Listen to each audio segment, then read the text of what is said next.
বাগেরহাটের মোল্লাহাটে বৈষম্য বিরোধী ছাত্র আন্দোলনের মার্চ ফর ইউনিটির গাড়ি বহরে হামলার ঘটনা ঘটে।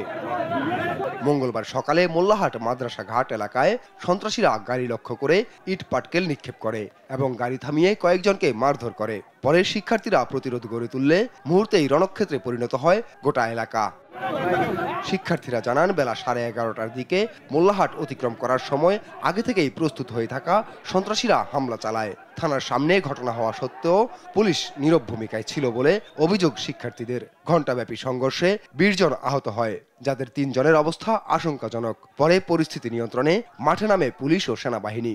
আমরা খবর পাই আমাদের বোনদের উপর হামলা করেছে। প্রথমে ইট পাটকেল মারে চলন্ত গাড়িতে, যখন হামলাটা করার পর যখন স্লো হয়ে যায় তখন 4 সাইডটা ঘিরে উল্টোপাল্টা মারধর করছে। সেনাবাহিনী চলে আসছে, অথচ পুলিশ আমাদেরকে বলছে তারা আমাদেরকে কন্ট্রোল করতেছে।